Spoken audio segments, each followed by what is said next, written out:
Hi everyone and welcome to this video. In this video we want to find the value of this expression, which is 8 times this parentheses, and inside this parentheses we have 1 minus 8 divided by 8.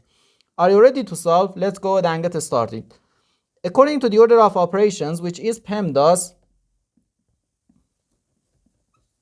we first do parentheses, then exponent, then multiplication and division, and finally addition and subtraction. Remember that multiplication and division have equal priority and we have to work from left to right, and the same applies to addition and subtraction. So here first we do this parentheses, and inside this parentheses we have subtraction and division.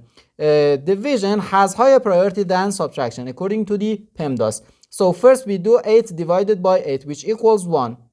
So we have 8 times 1 minus 1, and 1 minus 1 equals just 0. So we have 8 times 0, and 8 times 0 is just 0. So our final answer to this problem is just 0.